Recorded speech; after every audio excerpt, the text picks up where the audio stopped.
إن الحمد لله نحمده ونستعينه ونستغفره ونعوذ بالله من شرور أنفسنا ومن سيئات أعمالنا من يهده الله فلا مضل له ومن يضلل فلا هادي له وأشهد أن لا إله إلا الله وحده لا شريك له وأشهد أن محمدا عبده ورسوله أما بعد فإن أصدق الحديث كتاب الله وخير هدي محمد صلى الله عليه وسلم وشر الأمور محدثاتها وكل محدثة بدعة وكل بدعة ضلالة وكل ضلالة في النار.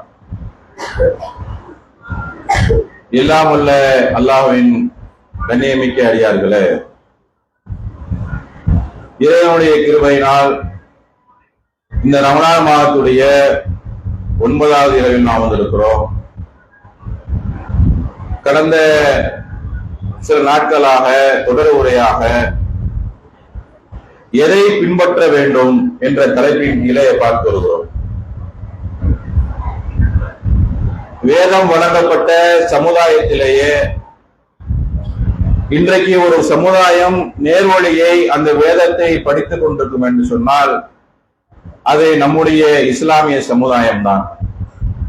அந்த சமுதாயத்தில் உள்ள மக்கள் அந்த வேதத்தை, திருமறை குர்ஆனை சரிவர புரிந்து கொள்ளாமல் உள்ளதை உள்ளபடி படித்து அதை பின்பற்றாமல் மார்க்கம் என்று யார் எதை சொன்னாலும் நன்மை என்று கருதி பின்பற்றக்கூடிய ஒரு அவல நிலையை நாம் சமுதாயத்திலே பார்க்கிறோம். இந்த நிலை எங்கே போய் கொண்டு போய் சேர்க்கும் என்று சொன்னால், தனி மனிதனாக ஒருவர் பின்பற்றும் போது அவரை மட்டும் அது பாதிக்காமல் அவரோடு சேர்ந்து ஒவ்வொரு மக்களுமே இந்த வழிகேட்டிலே விழுந்து விடுகிறார்கள். இந்த வழிகேட்டிலே விழுந்தவர்களுக்கு நாளை மறுமையிலே ஒரு காலமும் அல்லாஹ் நரகத்தை விட வேற எந்த பரிசையும் தரமாட்டான். சுவனத்தை அவர்களுக்கு ஒரு காலமும் அருள் புரிய மாட்டான். வழிகேட்டை விலக்கி வாங்கியவர்களுக்கு அல்லாஹ் தரக்கூடிய ஒரே பரிசு நரகம்தான். ஒரு முஸ்லிம் தன்னுடைய அமல்களை விட, இபாதத்துகளை விட, தன்னுடைய தொழுகை, நோன்பு, தான தர்மங்களை விட நேர்வழிக்கு யார் முக்கியத்துவம் கொடுக்கவில்லையோ, நேர்வழியை யார் சரியாக பின்பற்றவில்லையோ, இன்னும் சொல்வதாக இருந்தால் நேரு வழியில யார் மரணிக்கவில்லையோ, அந்த மனிதருக்கு நாளை மறுமையில எவ்வளவு பெரிய அமல்களுடைய குவியல் இருந்தாலும், தரஜாக்கள் அவருக்கு நன்மை அடிப்படை அதிகமாக இருந்தாலும், மீசானுடைய தராசு நன்மையிலே கணத்திருந்தாலும் கூட ஒரு காலம் அவர் நேர்வழியிலே செல்லாத காரணத்தினால் சொர்க்கத்திற்கு போய் சேர மாட்டார் என்ற எச்சரிக்கையை பல்வேறு குர்ஆன் வசனங்களோடு, பல்வேறு நபிமொழிகளோடு கடந்த 8 நாட்களாக பார்த்திருக்கிறோம். அந்த அடிப்படையில இந்த 9வது நாளில நேர்வழியை எல்லாம் தரப்பு மக்களுக்கும், எல்லா வகையான மக்களுக்கும் எடுத்து சொன்ன பிறகும், அதை விளக்கிய பிறகும், அது குறித்து எச்சரிக்கையை திருக்குர்ஆனிலிருந்தும் ஹதீஸிலிருந்தும் சொன்ன பிறகும் யார் அதை ஏற்க மறுத்திருக்கிறாரோ, நேர்வழி என்று சொல்றோம், நேர்வழியை பின்பற்றாதவருக்கு வழிகேடு, அந்த வழிகேடை பின்பற்றுவதற்கு மறுமையில வெற்றி இல்லை என்று சொல்றோம். அதை காது கொடுத்து கேட்காமல் அல்லது இந்த நேரத்தில் மட்டுமே அதை உள்ளத்தில் ஏற்றிக் கொண்டு பின்னாலே ஒவ்வொரு நிகழ்வும் ஒவ்வொரு காரியங்களிலுமே அல்லாஹ்வை நேசிப்பதை விட்டும், தூதரை நேசிப்பதை விட்டும், அல்லாஹ்வுடைய வார்த்தைக்கு முக்கியத்துவம் கொடுப்பதை விட்டும், குறிப்பிட்ட முக்கியமான விஷயம் தான். எல்லா நிலையிலும் இறைவனுடைய வார்த்தைக்கு ஒரு மிகப்பெரிய முக்கியத்துவம் இருக்கிறது. அல்லாஹ்வுடைய வார்த்தை எங்கே இருக்கிறதோ, அல்லாஹ்வுடைய எச்சரிக்கை எங்கே சொல்லப்படுகிறதோ, அவன் தூதர் எதையெல்லாம் நமக்கு வழிகாட்டிருக்கிறாரோ அதை ஒரு காரியத்துல, மார்க்க விஷயத்துல மாற்றி செய்ய நம்ம முனைந்தால் அவர்களுக்கு என்ன கதி நாளை மறுமையில என்ற ஒரு விஷயத்தை, விளக்கத்தை கூடுதல் ஆதாரங்களோடு, இது ஒரு இறுதி பயானுடைய இறுதி கட்ட. இது நாளைக்கு நம்ம கேள்வி பெறும் சொல்லியிருந்தோமா இல்லையா? இன்றையோட இந்த பயானுடைய நம்ம சொல்லக்கூடிய அனைத்து தலைப்புல உள்ள அனைத்து விஷயங்களும் என்ன செய்வோம், இன்றோடு முடிக்கிறோம். உங்களுக்கு இந்த 8 நாள் 9 நாள் செய்யக்கூடிய பயான் இருந்து கேள்விகள் இருக்கும் பொழுது வாட்ஸ்அப்ல நிர்வாகிகளுக்கு அனுப்புங்க. நம்ம அதை என்ன செய்வோம், நாளைக்கு அது குறித்து விளக்குவோம். ஏன் என்று சொன்னால் இந்த பயான் என்பது வெறுமன கேட்டுவிட்டு போவதற்கு அல்ல. இந்த பயான் என்பது வெறுமன நான் பேசி நீங்கள் கேட்டு நேரத்தை கழிப்பதல்ல. இந்த பயான் மூலமாக, இந்த தலைப்பின் மூலமாக என்ன நீங்கள் தெரிந்து கொண்டீர்கள், எதை நீங்கள் உள்ளத்துல ஏந்தி கொண்டீர்கள், எந்த கல்வி இந்த உங்க உள்ளத்துல இந்த பயான் மூலமாக வந்திருக்கிறது, எதை நீங்கள் படித்தீர்கள் என்பதை தெரிந்து கொள்ளும் வண்ணமாக நீங்களும் அதை உள்ளத்துல ஒரு கேள்வியாக எடுத்து பேசும் பொழுது, பல பேருக்கு விளக்கம் சொல்லும் பொழுது, இப்படிதான் பின்பற்றணும். ஒரு குடும்பத்துல ஒரு நிகழ்ச்சி வைக்கிறாங்க, நேர்வழியை பின்பற்றி இதுக்கு நீங்க போகாம இருக்குன்னு சொல்றீங்களே, அப்ப குடும்பத்துக்குள்ள பிரச்சனை வருமே, அது சம்பந்தமான கேள்வி கேட்கலாம். ஏன்னா ரசூலுல்லாஹ் சொல்லியிருக்கிறாங்க, உறவுகளை பேணாதவர் சொர்க்கம் நுழைய மாட்டார் என்று சொல்லியிருக்கிறாங்களே. இப்படி எல்லாம் உங்களுக்கு கேள்வி வரணும். ஒரு 10 நாள் பயான் பண்றோம், ஒரு 9 நாள் பயான் பண்றோம்னா இந்த பயானிலிருந்து பல குறுக்கேள்விகளுக்கு வரணும். ஏன் என்று சொன்னால் கேள்விகளை கேட்கதான் எல்லா விஷயத்திலையுமே உங்களுக்கு தெளிவு பிறக்கும். நபிகள் நாயகத்துல சஹாபத்தை செஞ்சதுதான், சாவிய பெண்மணிகள் செஞ்சார்கள். அப்படி செய்யும் பொழுதுதான் அவர்கள் இந்த மார்க்கத்தை உறுதியா கடைபிடிக்க ஆரம்பித்தார்கள், உறுதியா நம்ப ஆரம்பித்தார்கள். அல்லாஹ்வுடைய அந்த வசனங்களை நபி சொன்ன மாத்திரத்திலே எடுத்து அவருடைய வாழ்க்கையில பின்பற்ற ஆரம்பித்த காரணம் உள்ளத்துல ஏந்தி கொண்டதுதான். அந்த அடிப்படையில் உங்களுடைய கேள்விகளை நிர்வாகிக்கு என்ன செய்யுங்க, வாட்ஸ்அப்ல அனுப்புங்க. அதற்கான பதில் என்ன செய்வோம், நாளைக்கு நம்ம சொல்லுவோம். அப்ப ஏற்க மறுக்கிறான்ல, இவ்வளவு ஆதாரம் கொடுத்தாச்சு, இவ்வளவு செய்திகளை சொல்லியாச்சு, இவ்வளவு கருத்துக்களை பரிமாறியாச்சு, எல்லா விஷயங்களையும் சொன்ன பிறகு ஏற்க மறுக்கக்கூடிய மக்களுக்கான நிலை என்ன? எல்லாமே சொல்றீங்க சரிதான், ஆனால் என்னுடைய குடும்ப சூழ்நிலை, என்னுடைய பொருளாதார சூழ்நிலை, நான் ஊர்ல உள்ள இந்த ஊரு சூழ்நிலை, எனக்கு திருமணம் ஆகக்கூடிய பிள்ளைங்க இருக்கிறாங்க, நான் இதை விட்டு வர முடியாது, நான் பல லட்ச ரூபாய் கடமை அடைக்க வேண்டியிருக்கு, நீங்கள் சொல்வது போன்று நான் உறுதியா நிற்க முடியாது. எதுல? மார்க்கத்துல. மார்க்க வளர்ந்து மீறக்கூடிய சபைகள்ல என்னால புறக்கணிக்க முடியாது. அல்லாஹ்வுடைய தூதரை நேசிக்கணும், நேசித்தால் மட்டுமே அதை சொர்க்கம் என்று சொன்னீர்களே, அந்த நேசிப்பை எல்லா நிலையிலுமே என்னால் கடைபிடிக்க முடியாமல் இருக்கிறது. சில நேரங்கள்ல அதை ஏற்காமல் நான் என்ன செய்கிறேன், அதை நான் வழிதவறி போகிறேன், மாற்றி செய்கிறேன், நபிக்கே மாறு செய்கிறேன் என்று சொல்லக்கூடிய மக்களுக்காக நபியல்லாயும் தெளிவான அறிவுரை சொல்றாங்க. அறிவுரை என்று சொல்வதை விட எச்சரிக்கையை சொல்றாங்க.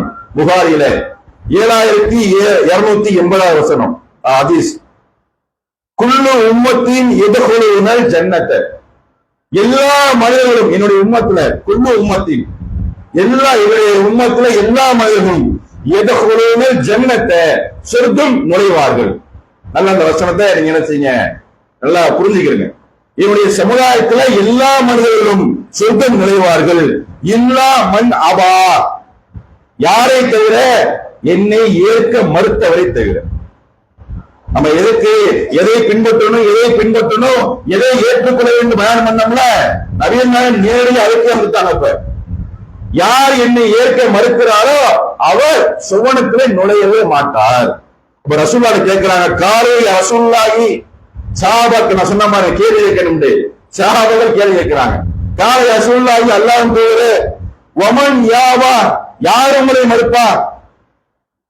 ரசூலுல்லாஹ் இருக்கிறாங்க, அல்லாஹ்வின் தூதர், ஜனாதிபதி, ஆட்சியாளர், முன்னாள் உட்கார்ந்து சஹாபா உட்கார்ந்து, எப்படி ரசூலுல்லாஹ் மறுத்து போவாங்க?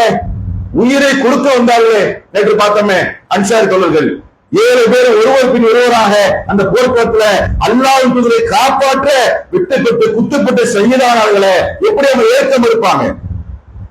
உயிரை விடுவதை விட ஏற்பது பெரிய விஷயம் இல்லையே, உயிரை விடுவதை விட நபிமொழியை பின்பற்றுவது பெரிய விஷயம் இல்லையே. ஆனால் ஏற்க மறுக்கக்கூடியது யார் என்று சஹாபாக்கள் நினைச்சாங்க, கேள்வி எழுப்புறாங்க. கால ரசூலுல்லாஹ் சொல்றாங்க, மன் அத்தானி தகலல் ஜன்னத்தை, என்னை யார் எனக்கு யார் கீழ்ப்படிந்தாரோ அவர் சொர்க்கம் நுழைவார். எனக்கு நான் சொல்லக்கூடிய வார்த்தைகளுக்கு, என்னுடைய நான் கொண்டு வந்த வேதத்திற்கு, என்னுடைய வாழ்க்கை வரலாற்றை மார்க்கம் என்று நான் பின்பற்ற சொன்னதுல யார் எனக்கு கீழ்ப்படிந்தாரோ அவர் ஜன்னத்தில் சோகத்தில் நுழைவார். ஒமன் அத்தானி ஃபக்கத் அபா, என்னை ஏற்க மறுத்தவரை தவிர. ரசூலுல்லாஹ்வுடைய வாழ்க்கை வரலாறுல மார்க்கம் என்று நபிகள் எதை சொன்னார்களோ அதை ஏற்றுக்கொண்டவர் கீழ்ப்படிந்தவர் சொர்க்கத்திற்கு போவார். இதை விட தெளிவு தேவையில்லை. இதை விட விளக்க ஒரு முஸ்லிமுக்கு தேவையில்லை. எந்த விஷயம் உங்களுக்கு நன்மை என்று ஏவப்பட்டாலும் மார்க்க காரியம் என்று சொல்லப்பட்டாலும் அதுல நபி இருக்கிறாங்களா, நபியுடைய பாட்டல் இருக்குதா, நபி சொன்னார்களா என்று நீங்கள் கேள்வி எழுப்பி அதை பின்பற்றினீர்கள் சொன்னால் நீங்கள் ரசூலுல்லாஹ்வை ஏற்றுக்கொண்டவர், நீங்கள் ரசூலுல்லாஹ்வுக்கு கீழ்ப்படிந்தவர். அப்படி இல்லை என்று சொன்னால் நீங்கள் ரசூலுல்லாஹ்வுக்கு கீழ்ப்படியாக ஏற்க மறுத்த சொர்க்கத்திற்கு போக முடியாத நபர். இது ரொம்ப தெளிவு. கட்டண்டை சொல்லுவாங்கல்ல, இதான் இதுக்கு மேல எதுவுமே சொல்லவே முடியாது. நபிகள் நாயகத்துடைய கடைசி எச்சரிக்கை, எனக்கு யார் கீழ்ப்படுகிறாரோ, ஒரு திருமண சபை ஏற்பாடு பண்றாங்க, அல்லாஹும்ம அல்லி பைனகுமா என்ற துவா ஓதுறாங்க. அந்த துவா ரசூலுல்லாஹ் காட்டி கொடுத்திருக்காங்களா? திருமண சபையில ஒரு மணப்பெண்ணுக்கு மணமகனுக்கு ஓதுன்னு சொன்னாங்களா? இல்லையே.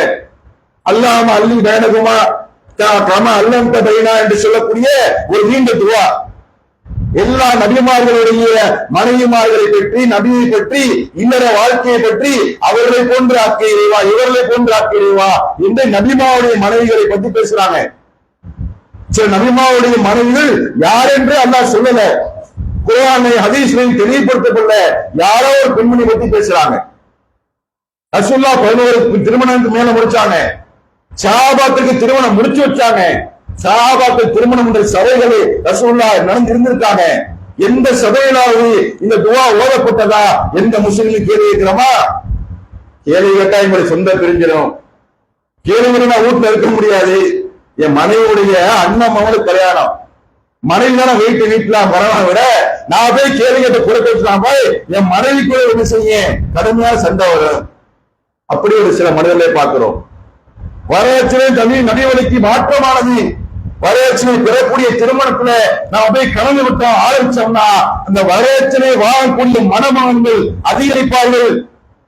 அப்படி அதிகரிக்க அந்த மணப்பெண் வீட்டாரு ஒவ்வொரு திருமணத்தின் போதும் அவர்கள் மார்க்கம் சொல்லாத, மார்க்கத்துல வழிகாட்டாத கட்டுப்படக்கூடிய நிலைமைக்கு தள்ளப்படுறாங்க.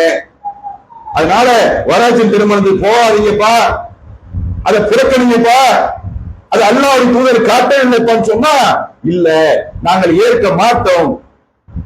ஏன் ஏற்க மாட்டோம்? குடும்பம். ஏன் ஏற்க மாட்டோம்? ஊரு. ஏன் ஏற்க மாட்டோம்? ஜமாத்து. ஏன் ஏற்க மாட்டோம்? சொந்த பந்தம். ஏற்க மறுத்தவர் சுவனம் போக மாட்டார் என்று சொன்னால் எதற்காக? சுவனத்தை விட இந்த குடும்பம் உங்களுக்கு நிற்குமா? சுவனத்தை விட இந்த ஊர் உங்களுக்கு நிற்குமா? சுவனத்தை விட நீங்க சொல்லக்கூடிய எந்த காரியமும் நாளை மறுமையில் உங்களுக்கு வந்து நிற்குமா? நபி எல்லாம் தெளிவா சொன்னது, என்னை எனக்கு கீழ்ப்படிந்தவர் சுவனம் போய்விடுவார். நான் சொல்லக்கூடிய கட்டளையை, செய்தியை, வாழ்க்கை வரலாறை பின்பற்றியவர். ரசூலுல்லாஹ்வுடைய வாழ்க்கை முழுவதும் பாத்தீங்கன்னா அல்லாஹ்வுடைய கட்டளையை முழுமையா பின்பற்றக்கூடிய மனிதராக இருந்தாங்க. அந்த முழுமையா பின்பற்றிய காரணமாக ரசூலுல்லாஹ்வுடைய வாழ்க்கையை நினைக்கிறீங்கல்ல, குடும்பம் பிரிஞ்சிடும், சொந்த பந்தம் வராது, அண்ணன் தம்பி பேச மாட்டா, மனைவியே விருப்பாங்க. ரசூலுல்லாஹ்வுடைய குடும்பத்தார்ல அந்த ஏகத்துவத்தை நபி வழியை சொன்ன பிறகு அனைத்து மக்களும் எதிர்த்தாங்க. மனைவி உறுதுணையா இருந்தாங்க. அன்னை கதீஜா அவர்கள் அவங்க உறுதுணையா இருந்தாங்க. சில சஹாபாக்கள் வந்தாங்க. இன்னும் சிலதா இருந்தா ரசூலுல்லாஹ்வை கூத்தி வளர்த்தாங்கல்ல, தந்தை இறந்த பிறகு வயிற்றுக்கு தந்தை இறக்குறாங்க, தாய் பெற்ற பிறகு இறந்து விட்டாங்க, அடுத்து யார் தூக்கி வளர்க்கிறா? அபூ தாலிப் பெரிய தந்தை தூக்கி வளர்க்கிறாங்க. அந்த அபூ தாலிப் இஸ்லாத்தை ஏற்காமல் இறந்து போது தெரியுமா? ரசூலுல்லாஹ்வுடைய தாய் இஸ்லாத்தை ஏற்காமல் இறந்து போனாங்க. ரசூலுல்லாஹ்வுடைய தந்தை இஸ்லாத்தை ஏற்காமல் இறந்து போனாங்க. இப்ராஹிம் நபியுடைய தந்தை இஸ்லாத்தை ஏற்காமல் இறந்து போனாங்க. நூஹ் நபியுடைய மனைவி இஸ்லாத்தை ஏற்காமல் இறந்து போனாங்க. நூஹ் நபியுடைய மகன் இஸ்லாத்தை ஏற்காமல் இறந்து போனார். லூத் நபியுடைய மனைவி இஸ்லாத்தை ஏற்காமல் இறந்து போனார்கள்.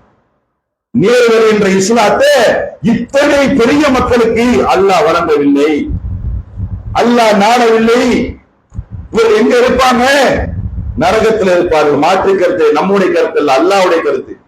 நபி இப்ராஹிம் கேட்கிறாங்க, இறைவா என் தந்தைக்கு நான் துவா செய்து கொள்வேன் என்று சொல்றாங்க. தந்தைக்காக ரொம்ப கவலைப்படுறாங்க. தந்தை இந்த இஸ்லாத்தை ஏற்கவில்லையே, சிலைகளை வழங்குறாங்களே என்று கடுமையான சைட்டு ஒரு பக்கம், கடுமையான சண்டை. நம்ம இப்ராஹிம் அலைஹிஸ்ஸலாம் மாதிரி நாம சண்டை பிடிக்குமான்னு தெரியாது. யாரோட? குடும்பத்தாரோட நேரடி சண்டை, தந்தையோட சண்டை. மனைவியை திருமணம் முடிச்ச பிறகு பல சோதனை. அந்த சோதனைக்கெல்லாம் நம்ம இப்ராஹிம் ஆளாக்கப்பட்ட பிறகு, தந்தைக்கா துவா செய்வன் இறந்த பிறகு உங்களுக்கு சொர்க்கம் கிடைப்பது என்று சொல்லும் பொழுது அல்லாஹ் சண்டிக்கிறானே, வாய்ப்பு இல்லை, முடியாது நபியே.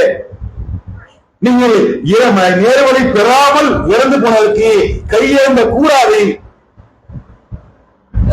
இணை வைப்பிலையில் இறந்து போனவர்களுக்கு இந்த நபிக்கும் ஈமான் கொண்டவர்களுக்கும் எந்தவித அதிகாரம் இல்லை என்று அல்லாஹ் குர்ஆனில் பேசி காட்டுறான். இணை வைப்பில் இறந்து போனவர்களுக்கு பாவ மன்னிப்பு தருவதற்கு நேர்வழி என்று சொல்றாங்க. எல்லாம் பண்றாங்க. நீங்க உம்மா ஏற்கல, வாப்பா ஏற்கல, கணவன் ஏற்கல, பிள்ளை ஏற்கல, சகோதரன் ஏற்கல, மூத்தா போயிட்டாங்க, பரவாயில்ல, அவங்கள கையேந்துவோம், துவா செய்வோமே. அல்லாஹ் தெளிவா அடிக்கிறான். ஈமான் கொண்ட மக்களுக்கும் இந்த நபிக்கு ஒரு காலமும் என்ன செய்யல, அனுமதி வழங்கப்படவில்லை. யாருக்கு? நேர்வழி பெறாமல் இணையத்தில் இறந்து போனவர்களுக்கு. நேர்வழி எவ்வளவு முக்கியம் பாருங்க, நேர்வழி எவ்வளவு கட்டாயம் பாருங்க. எந்த ஒரு கட்டாயம் என்று சொன்னால், நம்முடைய கூட பிறந்த, நம்மை பெற்ற, நம்மை வளர்த்த யாரு மூத்தா போனாலும் சரிதான், கையேந்த அல்லாஹ் அனுமதி கொடுக்கல. உங்களுக்கு நபிமார்களுக்கு அனுமதி கொடுக்கலையே, நபிமாவுடைய தாய் தந்தைக்கு துவா செய்ய முடியலையே. நபி நாயகம் ஒரு மனிதர் வர்றார், சஹாபி, அல்லாஹ்வின் தூதரே, என்னுடைய தந்தை இஸ்லாத்தை ஏற்காமல் இருந்து விட்டார். இஸ்லாம் என்றால் நேர்வழிதான், இந்த குதா இதை ஏற்காமல் இருந்து விட்டார். இவர் இப்போது எங்கே இருப்பார்?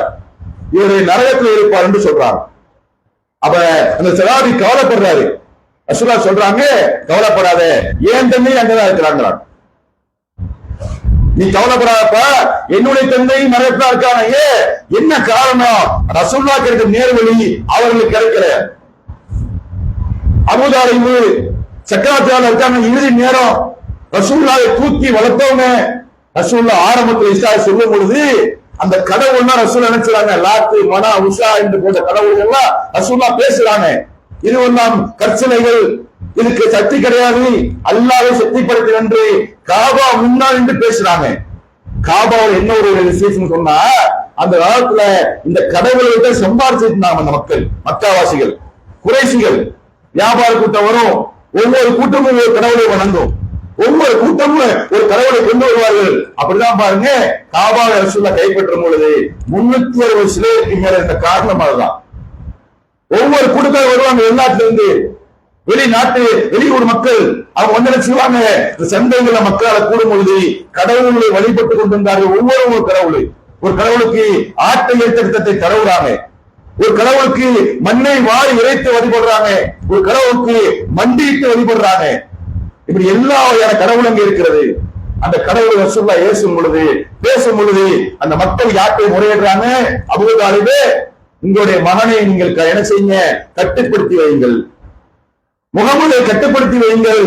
அவர்களுடைய கடவுளை பேசுவதால் எங்களுடைய வருமானம் பாதிக்கப்படுது. என்னுடைய எல்லா ஊர்களில் வந்த வியாபாரிகள் வரமாற்றாங்க. எனவே நீங்கள் அவரை கட்டுப்படுத்துவீங்களா அல்லது நாங்கள் கட்டுப்படுத்தவா என்று கேட்டார்கள். அபூதாலிப் தான் ரசூலுல்லாஹ் சப்போர்ட் பண்ணி வந்தாங்க. இருங்கப்பா, நான் பேசுறேன், நான் சமாதானப்படுத்த சொல்லி அபூதாலிப் வந்தாங்க.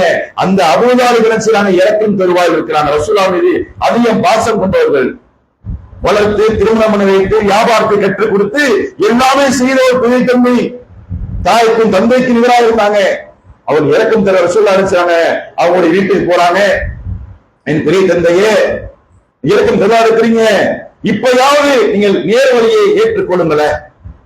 இந்த என்னுடைய நான் சொல்லக்கூடிய அல்லாஹ்வுடைய இந்த வேதத்தை, இந்த குர்ஆனையும் என்னையும் தூதராக ஏற்றுக்கொள்ளுங்களேன் என்று சொல்லும் பொழுது பக்கத்தில் உள்ள குறைஷிகள், பக்கத்தில் இருந்த எதிரிகள், இறை மதிப்பாளர்கள், அபூதாலிபே, முகமது பேச கேட்டு உங்களுடைய வாப்பா அப்துல் முத்தலிபுடைய மார்க்கத்தை புறக்கணிக்க போகிறார் என்று கேட்டு அதே நிலையிலேயே அவர்கள் மௌத்தா போன நிலைமையை பார்த்தோம். ரசூலுல்லாஹ் சொல்றாங்க, இறைவனே, அபூதாலிபே, நீங்கள் இறந்தால் கூட நான் உங்களுக்காக பிரார்த்தனை பண்ணுவேன். அப்பதான் அல்லாஹ் இறக்குறான், நபிக்கு இந்த உம்மத்துக்கும் தகுதி கிடையாது, இணை வைப்புல இறந்தவர்களுக்கு பாவ மன்னிப்பு கேட்கவே கூடாது. ஏன் தெரியுமா? ஒரு காலம் அவங்களுக்கு பாவம் எனக்கு கிடையாது. இன்னல்லாஹ் லா யஃபிரு அய்ஷரக பிஹி என்று அல்லாஹ் தெள்ள தெளிவா சொல்லிட்டான். ரசூலுல்லாஹ்வுடைய பெரிய தந்தைக்கு நேர்வழி கிடைக்கல. அது மட்டுமா, நூஹ் நபியுடைய சம்பவம் பாருங்க. நூஹ் நபி கப்பலை ஏற்படுத்துறாங்க, கப்பலை கட்டுறாங்க. கப்பலை கட்டி நூஹ் நபியின் சில மக்களும் ஈமான் கொண்டவர்களும் கப்பல்ல ஏறிக்கொள்றாங்க. அந்த நேரத்துல நூஹ் நபி சொல்றாங்க தன்னுடைய குடும்பத்தாருக்கு, யாரு? தன்னுடைய மகனுக்கு சொல்றாங்க, என் அருமை மகனே, எனது இந்த வாகனத்தை ஏற்க நான் உன்னை காப்பாற்றுகிறேன். என் அருமை மகனே, எங்களுடன் ஏறிக்கொள், இறை மறுப்பாளன் நீ ஆகிவிடாதே, அல்லாஹ்வை மறுத்த கூட்டத்தில் போய் சேர்றாத. யாருக்கு? நூஹ் நபி கடைசி நேரத்துல அந்த கப்பல்ல ஏறினா மட்டும்தான் தப்பிக்க முடியும். கடைசி நேரம் ஒரு சுனாமியோ ஒரு பூகம்பமோ வருது, ஒரு பெரிய மலை உச்சி இருக்கு, நமக்கு அல்லாஹ் முடிந்தால் காப்பாற்ற நினைச்சிட்டு நிக்கிறோம்ல, அது மாதிரி இந்த கப்பலை தவிர எதுவுமே கிடையாது. அது என் அருமை மகனே, என் முனைய எப்படியாவது ஏறிக்கப்பா, நான் காப்பாத்திடுறேன். அப்புறம் அல்லாஹ் அவங்க ஏற மறுத்துட்டு சொல்றாரு, இந்த தண்ணீரில் இருந்து என்னை காப்பாற்றும் ஒரு மலையில நான் ஏறிக்கொள்வேன் என்று அவர் சொல்றார். அல்லாஹ் தண்ணி ஏற்படுத்துறா, தண்ணி வருது, அடிச்சுட்டு போகுது அப்படியே மக்களை. இந்த கப்பலை ஜூதி மலை மேல உட்கார வைக்கிறா. உட்கார வைத்த பிறகு இவங்க கேட்கிறாங்க, ஓ நாதா நூஹின் ரப்பஹு, அவர் ரப்பை அந்த நூஹ் நபி அழைத்தார். ஃபகால ரப்பி, என் இறைவனே, இன்னபனி மின் அஹ்லிஹி, இவர் என்னுடைய மகன், என் குடும்பத்தை சார்ந்தவன் என்று கேட்கிறார். நேர்வழி எவ்வளவு முக்கியம் பார்த்துக்கிறீங்க, நேர்வழி எவ்வளவு தேவையான பார்த்துக்கிறீங்க. நேர்வழி யாருக்கெல்லாம் கிடைக்காமல் அல்லாஹ் உங்களுக்கு நாடு இருக்கான் என்பதற்கு விளங்கிக்கிறீங்க. யாருக்கெல்லாம் நாடல, நூஹ் நபி லைவா தெரிஞ்சாங்க, இறைவா என் மகன் அடித்து செல்லப்படுகிறான், இறக்க போகிறான், எனவே என் குடும்பத்தை சார்ந்த என் மகனை நீ காப்பாற்றுவாயாக என்று கேட்கும் பொழுது, நீயே தீர்ப்பளிப்பது சிறந்தவன் என்று சொல்லும் பொழுது அல்லாஹ் பதிலளிக்கிறான், கால யா நூஹி இன்னஹு, அவருக்கு பதிலளிக்கப்பட்டது, லைஸ மின் அஹ்லிஹி, ஒரு காலம் அவர் உன் குடும்பத்தை சார்ந்தவர் கிடையாது. யாரு? என்னை மறுத்தவர், என்னை ஏற்காதவர், அல்லாஹ்வை இறைவனா ஏற்றுக்கொள்ளாத உங்களுடைய மகன் எப்படி உங்கள் குடும்பத்தை சார்ந்தவர்? அல்லாஹ் அந்த நேரத்தில் உடைச்செறிகிறான். என்னை ஏற்றவர் தான் காப்பாற்ற தகுதிப்படுத்தவர், என்னை ஏற்றுக்கொண்டவர் நேர்வழிப்பட்டவர், உங்களை ஏற்றுக்கொண்டு என்னையும் ஏற்றுக்கொண்டவர் தான் இந்த கப்பல்ல ஏறி தகுதிப்படுத்தவர். அல்லாஹ் சொல்லிட்டு சொல்றான், இவ்வாறு பிரார்த்திப்பது சிறந்த செயலை உங்களுக்கு கண்டிக்கிறான். அல்லாஹ் எப்படி உங்க மகனுக்காக சொல்ல போச்சு, இறை மறுப்பா நிறைய பேர் இருக்கிறாங்க, அடிச்சுட்டு போறாங்க அந்த தண்ணியில, உங்க மகனை மட்டும் கேட்கறீங்களா? அல்லாஹ் கேட்கிறான். இறை மறுப்பாளர்கள் நூஹ் நபி காலத்துல எப்படி அடித்து செல்லப்பட்டு இறந்தார்களோ அது போன்று ஏற்க மறுப்பவர்கள் நாளை நரகத்துல அடித்து செல்லப்படுவார்கள், நெருப்புல. அத அல்லாஹ் சொல்லி காட்டுறான். இந்த மகனுக்கா நீ கேட்கறீங்களா, இது சிறந்த சேவை இல்லையே சொல்லிட்டு எல்லாம் சொல்றா, எதை பற்றி உங்களுக்கு அறிவு இல்லையோ அதை நீ நினைச்சியாத, நீ என்னிடம் கேட்க வேண்டாம் என்று அல்லாஹ் கண்டிக்கிறான். நூஹ் நபிக்கு அந்த நிலைமை இது. லூத் நபி அது ஒரு சாதாரணது அல்ல. லூத் நபியுடைய சமூகத்தை அல்லாஹ் அழிக்கிறான். கல்லை கொண்டு அல்லாஹ் அந்த சமூகத்தை அழித்துக் கொண்டிருக்கான். கல்மலை பொழிந்து அழிக்கும் பொழுது நூஹ் நபியுடைய குடும்பத்தாரை மட்டும் நினைச்சு அல்லாஹ் காப்பாற்றுறான், அவருடைய மனைவியை தவிர என்று அல்லாஹ் குறிப்பிட்டு காட்டுகிறான். யாரை தவிர? நூஹ் நபியுடைய மனைவியை தவிர, அவருடைய குடும்பத்தார், லூத் நபியுடைய மனைவியை தவிர அவருடைய குடும்பத்தாரை காப்பாற்றுவோம். ஏன் தெரியுமா? அந்த லூத் நபியுடைய மனைவி அல்லாஹ்வை ஏற்றுக்கொள்ளாதவர், நேர்வழி பெறாதவர். நேர்வழி அல்லாஹ் நாடல, நேர்வழியை கொடுக்கல. நேர்வழியை கொடுக்காத காரணத்தினால் நூஹ் நபியுடைய குடும்பம், மனைவி, மகன், லூத் நபியுடைய மனைவி, இப்படி ஏகப்பட்ட மனிதர்களுக்கு அல்லாஹ் நாடாததை உங்களுக்கு வழங்குகிறான். எவ்வளவு பெரிய சிறப்பு இது! இன்னும் அல்லாஹ் சொல்றான், வரபல்லாஹு மஸல் அல்லதீன கஃபரு, மறுத்த மக்களுக்கு 2 பேரை உதாரணம் கூறுவோம். அல்லாஹ்வை ஏற்க மறுத்தவருக்கு 2 பேரை உதாரணம் கூறுவோம். உம்ரத்த நூஹின் வ அம்ரத்த லூத்தின், நூஹுடைய மனைவியும் லூத்துடைய மனைவியும் இறை மறுப்பாளருக்கு ஏற்க மறுத்தவர்களுக்கு உதாரணமாக எடுத்துக் கொள்ளுங்கள்.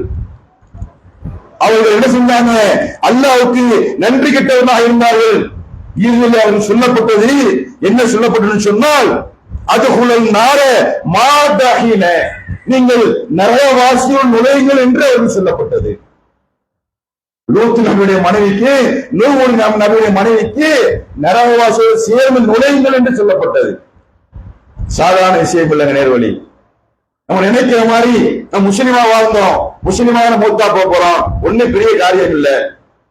நம்மோட சேர்ந்து 1000 பேர் இங்க இருந்தாங்க, அவங்களும் மூத்தா போனாங்க. என்னத்தை மாற்றம் இருக்கு? தர்காவாசிகள், இணை வைப்பாளர்கள், விதத்தை செய்யக்கூடியவர்கள், அல்லாஹ்வுக்கு இணையா மக்கள் வணங்கக்கூடியவர்கள் எல்லாருமே மூத்தா போறாங்களே, என்ன மாற்றம் இருக்குன்னு நினைக்கலாம். நாளை மறுமையில அல்லாஹ் சொல்லக்கூடிய உதாரணம் இது. நபிமாவுடைய மனைவிக்கு இல்ல, நபிமாவுடைய தந்தைக்கு இல்ல, தாயாருக்கு இல்ல, ரசூலுல்லாஹ்வுடைய நெருங்கிய உறவுகளுக்கு இல்ல. அப்பேற்பட்ட ஒரு நேர்வழியை, அந்த பெரிய வெற்றியை அல்லாஹ் உங்களுக்கும் எனக்கும் நாட்டுக்கான்னு சொன்னால், இதை விடுத்து நம்ம வேற ஒன்றை தேர்ந்தெடுத்துக் கொண்டால், வேற ஒன்றை நம்ம வாழ்க்கையிலே வழிகேட்டை எடுத்துக்கொண்டால், மரணிக்கும் பொழுது இந்த வழியை நம்மகிட்ட இருந்து விட்டால் நன்றாக விளையும் கொள்ளுங்கள். நரகத்திற்கு போங்கள் என்று சொல்லப்பட்டதே அது போன்று நமக்கும் சொல்லப்படும். காப்பாற்ற முடியாது, எந்த வகையிலுமே உதவி செய்ய முடியாது, எந்த வகையிலுமே அல்லாஹ் இந்த நேர்வழி இல்லாதவர்களுக்கு நரகத்தை தவிர கூலி எதுவும் வழங்க மாட்டான். நிதர்சனமான உண்மை இது. திருமண சபையில, ஜனாசா வீட்டுல, நபிவழி தொழுகை இல்லாத இடங்கள்ல, நபிவழிக்கு மாற்றமான விசேஷங்கள்ல நான் அல்லாஹ்வை முன்னிறுத்தாமல், நேர்வழிக்கு முக்கியத்துவம் கொடுக்காமல் நான் என்னுடைய வாழ்க்கையை அமைத்துக் கொண்டால், நாளை மறுமையிலே நரகவாசிகளுக்கான கூலியை அல்லாஹ் நமக்கு வழங்குவானே. யாரையெல்லாம் பின்பற்றி இந்த உலகத்தில் வாழ்ந்தோமோ அந்த பின்பற்றியவர்கள் கைவிட்டு வருவார்களே. ஒரு வசனம் ஒருயாக வருது திருக்குறான்ல, இறைவா நாங்கள் இவர்களை பின்பற்றினோம், இன்றைக்கு எங்களை மறந்து விட்டனர் என்று சொல்லும் பொழுது அல்லாஹ் சொல்லுவானா, உங்களுக்கும் அவர்களுக்கும் சமமான வேதனை உண்டு. யாரை பின்பற்றணும்? அல்லாஹ்வின் தூதரை பின்பற்றல, அல்லாஹ்வின் ரசூலை நம்ம நேசித்ததெல்லாம் உலக மக்களை, உலகத்தார்களை அவர்கள் நேசித்த காரணத்தினால் நாங்கள் இது போன்று இருக்கிறோம். இப்படி வழிகட்டு விட்டோம், நரகத்திற்கு நாங்கள் இரையாகிவிட்டோம். இறைவா எங்களை வழிகெடுத்தவர்களை 2 மடங்கு வேதனை வழங்கும் என்று சொல்லும் பொழுது உங்களுக்கும் அவர்களுக்கும் ஒரே வேதனை தான், போய் சேருங்கள் என்று அல்லாஹ் சொல்லுவார். அந்த மக்கள் பின்பற்ற தூண்டியவர்கள், எங்களை வழிகாட்ட எடுத்துக்கொண்டு என்று சொன்னவர்கள் அவர்களும் நாளை மறுத்து விடுவார்கள். அப்ப எப்பேற்பட்ட ஒரு பாக்கியத்தை, ஒரு நேர்வழியை அல்லாஹ் இந்த மக்களுக்கு, அவர்கள் குறிப்பிட்ட மக்களுக்கு தான், எல்லாரும் கிடையாது. எல்லா மக்களுக்கும் அல்லாஹ் நேர்வழி தரதா சொல்லவே இல்லை. எல்லா மக்களும் நாளை சொர்க்கத்துக்கு நுழைவான் அல்லாஹ் சொல்லவே இல்லை. ரசூலுல்லாஹ்வை ஏற்றுக்கொண்டு அல்லாஹ்வுடைய வார்த்தையை கட்டுப்பட்டவர்கள் நாளை மறுமையிலே தனித்து விடப்படுவார்கள். எப்படி தெரியுமா? நரகத்திற்கு மக்கள் வருவாங்களாம், நரகத்திற்கு கொண்டு போய் எல்லாம் சேர்க்க ரெடியா இருப்பானா. அப்ப யாரெல்லாம் யாரை வணங்கினார்களோ, இன்றைக்கு வணங்குறாங்கல்ல, ராவுத்தரப்பா, அவத்தரப்பா, சாவல் பாதுஷா, இப்ராஹிம் ஷா, அஜிபின் கருவா என்று வணங்குறாங்கல்ல, இந்த வணங்கக்கூடிய கடவுளை அல்லாஹ் காட்டுவானாம். மகசூர் மைதான்ல விளங்கிக்கிறீங்க. இறுதி கட்டம். இப்படி எங்க போகக்கூடிய, சொர்க்கத்திற்கா நரகத்திற்கா? இந்த பேச்சு மூச்சு எல்லாம் அடங்கிடும், உயிரெல்லாம் ஒன்றும் ஆயிரும். உயிர் ஒன்றும் ஆக்கப்பட்டு கபர்ல வைக்கப்பட்டு அல்லாஹ் 2 வாட்டி இந்த உலகத்தை அழிப்பான். ஒரு சூர் ஊதப்படும், திரும்ப ஒரு சூர் ஊதப்படும். 2 சூர் ஊதிய பிறகு அல்லாஹ் உங்களை செம்பு தகத்தாலான ஒதுக்கிய செம்பு தகடு, செம்புனா காப்பர், அதிகபட்சத்தில் தாங்கக்கூடியதுதான். இன்னைக்கு வயர்ல யூஸ் பண்றோம்ல, அது செம்பு. இந்த காப்பரான உலகத்துல அல்லாஹ் தரையை சமதளமா வைத்திருப்பான். நிக்க முடியாது நம்மளால. சாதாரண தாருக்கு நம்ம நிக்க முடியுமா? தார் ரோட்ல ஒரு 12 மணிக்கு வெயிலுக்கு நிக்க முடியல. செம்பாலான உலகத்துல அல்லாஹ் பூமி அந்த மனுஷன் ஏற்படுத்தியிருப்பான். அதுல மக்கள் நிற்கும் பொழுது சூரியன் மிக அருகிலே கொண்டு வரப்படும். இந்த நேரத்தில் அல்லாஹ் நச்சிவா தீர்ப்பளிப்பதற்காக வருவான். வரக்கூடிய நேரத்துல யாரெல்லாம் யாரை வணங்கினீர்களோ இதோ உங்கள் கடவுள், போங்கள் என்று சொல்லப்படும். இறை மறுப்பாளர்கள் சிலைகளை, சூரியனை, சந்திரனை, மரக்கட்டையை, விலங்குகளை வணங்கியவர்கள் அதன் பின்னால் போவார்கள். போய் அவங்க சேரும் இடம் எப்படி இருக்கும், போயிட்டே இருப்பாங்க. ஒரு பள்ளத்தாக்கு வரும், நரகத்துல போய் விழுந்துருவாங்க. அப்படியே காட்டப்படுமா, இதோ உங்கள் கடவுள்கள் பாருங்கள். இன்னைக்கு தர்காவே என்ற கதி என்று கிடக்கிறார்களே, இஸ்லாத்தை நுழைந்த பிறகு இஸ்லாத்தை விட்டு மாற்றமான கொள்கைகளே இன்னும் பயணிக்கிறார்களே, வினா எடுக்கிறார்களே, கந்துரை கத்தம் பாத்தியா என்று அல்லாஹ் சொல்லாத நபி ஏவாதை பின்பற்றி போகக்கூடிய மக்கள் யாரெல்லாம் அல்லாஹ்வோடு சேர்த்தோ அல்லது அல்லாஹ்வோடு சேராமல் வேறு கொண்டு பின்பற்றினார்களோ அந்த முகமெல்லாம் காட்டப்படும். கடவுளை அல்லாஹ் காட்டுவான். ஒவ்வொரு மக்களா கூட்டத்தாரா போய் விழுவாங்க. இறுதியிலே ஒரு அல்லாஹ்வை வணங்கிய மக்கள் மட்டும் இருப்பான். அந்த மக்கள்ல அல்லாஹ் வந்து காட்சி அளிப்பானாம். காட்சி அளிக்கும் பொழுது அவரை கருணை காலை காட்டுவானாம்.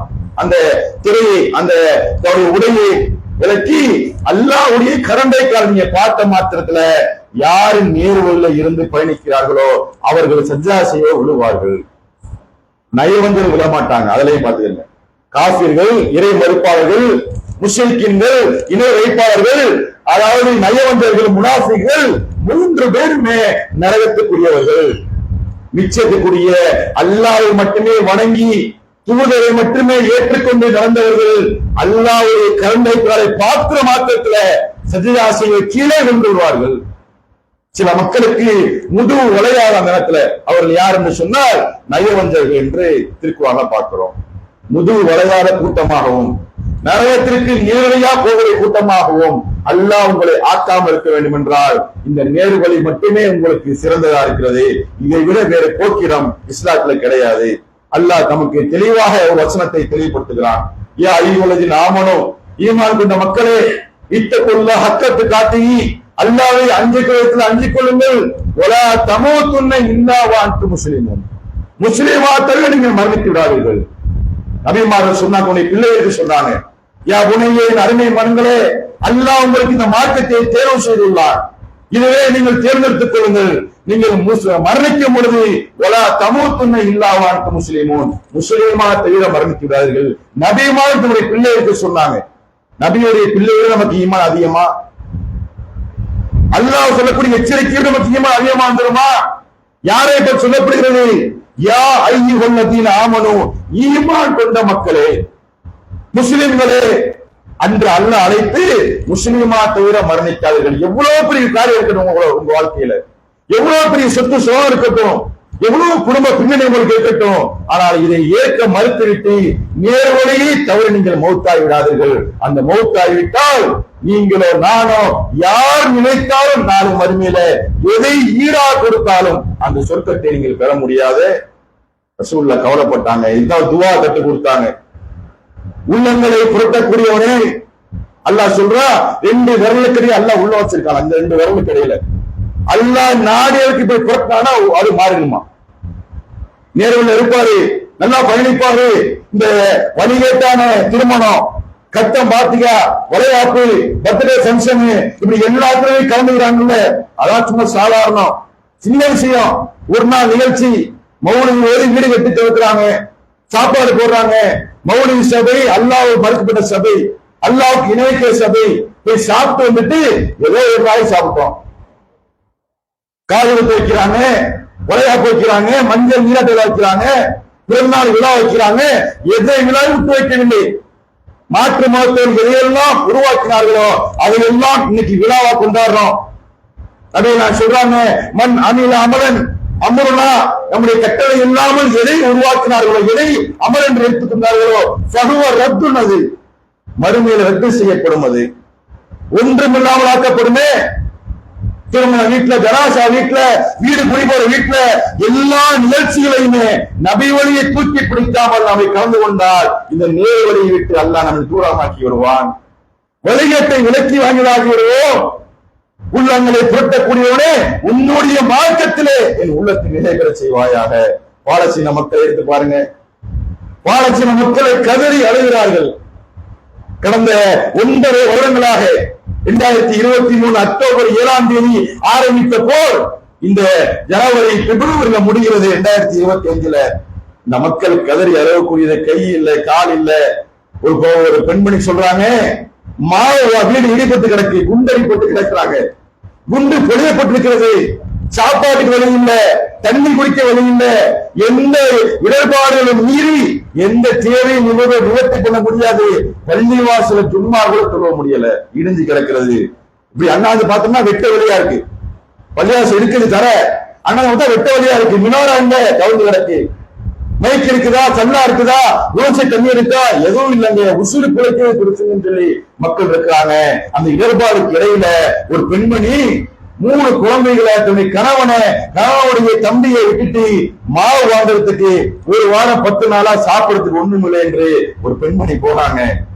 போய்கிட்டு திரும்பி வர்றாங்க, மீடியால போறாங்க. வீடியோவை இடிபட்ட கல்லை மண்ணையும் அந்த காங்கிரீட்டோட இடிபாடுகளை கீழே விழுந்து கதறி அழுகிறாள் அடித்துக் கொண்டு, இறைவா யார் ரப்பே என்ற ஒரு வார்த்தை வர்றது முதல்தான். யார் ரப்பே இறைவா, என்னுடைய கணவன் எங்கே, என்னுடைய பிள்ளைகள் எங்கே, மாவு வாங்குறதுக்கா போறேன் இறைவா, என் பிள்ளையுடைய பசியாற்றத்திற்கு கணவனுடைய பசியாற்றத்திற்கு ஒருபடி மாவு வாங்கத்தா போயிட்டு வர்ற நேரத்துல என் குடும்பம் எங்கே இறைவா என்று அந்த பெண்மணி கதறுவதை பார்க்கிறோமே. ஒரு சிறுவன் வர்றான், வந்து அழுகுறான், அழுங்கிட்டு சொல்றான், நானும் கொல்லப்பட்டிருக்க வேண்டாமா இந்த இடிபாட்டுல, இந்த குண்டுல, ஏன்பா அப்படி சொல்ற, இத்தனை மக்கள் ஒரு சூழல் இருக்காங்களே, உன்னை காப்பாற்றுவாங்க, இல்ல வாப்பா போயிட்டாங்க, எனக்கு உம்மா மரணித்து விட்டார்கள், எல்லாரும் போன பிறகு நான் ஏன் இந்த உலகத்துல வாழ வேண்டும், எல்லாரும் போயிட்டாங்களே, எனக்கு யார் இருக்கிறாப்ப. ஒரு சிறுமி அழுகிறாள். ஒரு தம்பிய சிறுவனை கூட்டிக்கிட்டு ஒரு பையன் வர்றான், அதே இடிபாடுகள்ல. அவன் சொல்றான், இந்த உடைக்கு பிறகு இந்த 2 பேர்த்தையும் உடை இல்லை, என்னப்பா உங்களுடைய பெற்றோர்கள், என்னுடைய தாய் தந்தையும் இறந்து விட்டார்கள், நானும் இவனும் இருக்கிறோம், அவனுக்கு ஒரு 10 வயசு, அந்த திருவனுக்கு 6 வயசு இருக்கும், நானும் இவனை மட்டும்தான் மிச்சம் இருக்கிறோம், இவனை நான் காப்பாற்ற வேண்டும், இன்னும் 2 தம்பிகள் இருக்கிறார்கள், இது இல்லாமல் இவனுக்கு நான் என்னுடைய தேவை அவங்களுடைய தேவையை பூர்த்தி பண்ணி தந்தையார் தாயாரா இருக்க வேண்டும், இதற்கு பின்னால் போடுவதற்கு எங்கிட்ட உடை இல்லை, சரியான குளிர் நேராது, அந்த குளிர் நேரத்துல ஒரு சட்டை, ஆளுக்கு ஒரு சட்டை இருக்கிறது. அது இல்லாம இன்னொரு சிறுவன் வந்து பேசுறான், ஒரு 7 வயசு இருக்கும், அவனுக்கு ஒரு 7-8 வயசு இருக்கும். அந்த எதிரிகள் எங்க வீட்டுக்கு வந்தாங்க, என்னுடைய தந்தையை பின்னால் மண்டையில சுற்றி நிறுத்தினார்கள், மூத்தா போயிட்டாரு, கீழே வந்துட்டாரு, என்னுடைய தாயை வந்து என்னை பார்த்தார்கள், என்னுடைய தாயை வந்து பார்த்தார்கள், என் தாயை வயிற்றிலே சுட்டு கொண்டு விட்டார்கள், அந்த சுட்டு கொள்ளும் பொழுது என்னுடைய தாய் 5 மாதம் கர்ப்பிணியாக இருந்தார்கள் என்று சொல்றார். கர்ப்பிணியாக்கக்கூடிய ஒரு தாயை வயிற்றிலே சுட்டு கொண்டு விட்டார், தந்தையை கண்முன்னாலே கொண்டு விட்டான். அந்த சிறுவன் அழுது கொண்டு சொல்வதை பார்க்கிறோம். உலகத்தில் அல்லாஹ் லேசாக உங்களை படைத்து லேசாக சொர்க்கத்தை தரமாட்டாங்க. என்ன அருமை சமுதாய மக்களை, ஜமாத்தார்களே, ஆளும் பெருமக்களே, பெரியோர்களே, சகோதரிகளே, அல்லாஹ் அந்த நேரத்துல ரசூலுல்லாஹ்வுடைய காலத்துல கூட இந்த சம்பவங்களை பார்க்கும் பொழுது ஒவ்வொரு நேரத்திலையும் அந்த மக்கள் கொலை செய்யப்பட்டார்கள், அநியாயமாக கொண்டு குவிக்கப்பட்டார்கள். ஒரு நேரத்தில் ரசூலுல்லாஹ் வர்றாங்க, சஹாபாக்கள், அல்லாஹ்வின் தூதரே இந்த நிலைமையை பாருங்கள், இந்த மார்க்கத்தை ஏற்றுக்கொண்டதற்காக, மார்க்கம் என்று சொன்னால் நம்ம இந்த வழியிட மார்க்கம் அல்ல, சிறுக்கை பெருகத்து தருகா கந்தூரி கொடியேற்றம், இந்த ஆட்டம் பாட்டம் கும்மாளம் கிடையாது, ஒரே இறைவன் ஒரே தூதர் என்ற அந்த கொள்கையை ஏற்றுக்கொண்ட சஹாபாக்கள் அடிமைகள், ஒன்றுமில்லாத வறியவர்கள், யாசிக்கு மேல உள்ள யாசகர்கள் போல் இருந்தார்கள், உடுத்த உடை இல்லை, உண்ண உணவு இல்லை, 70 திண்ணை வசூல் வச்சிருந்தாங்க அந்த பள்ளிவாசல்ல, வசூல் நபையில ஏழை எளியோர் ஒரு சோத்துக்கு தவிர அடுத்த சோத்துக்கு வழி இல்லை, கஷ்டம் பஞ்சம், வியாபாரம் இல்லை, குடும்பம் இல்லை, எதுவுமே இல்லை. சஹாபாக்கள் வர்றாங்க, அல்லாஹ் தூதரே அலா தஸ்தம்சி உள்ளனா அலா ததுல்லாஹலனா, எங்களுக்காக அல்லாஹ்விடத்தில் கையேந்த மாட்டீங்களா, உதவி கூட மாட்டீர்களா, எதிரிகள் எங்களை அடித்துக் கொள்கிறார்களே, துன்புறுத்துகிறார்களே, வேதனை செய்கிறார்களே, இந்த நேர்வழி ஏற்றுக்கொண்டதால், அல்லாஹ்வை கடவுளாக ஏற்றுக்கொண்டதால், உங்களை தூதராக ஏற்றுக்கொண்டதால் அடித்து எங்களை கொள்கிறார்களே, துன்புறுத்துகிறார்களே, சுடு மணல் பாலைவனத்தில் போட்டு பொசுக்கிறார்களே, அல்லாஹ் தூதரே எங்களுக்காக அல்லாஹ்விடத்தில் கையேந்த மாட்டீங்களா, வேதனை தாங்க முடியவில்லை என்று சஹாபாக்கள் வந்து கேட்கிறாங்க. எப்பேற்பட்ட சோதனை!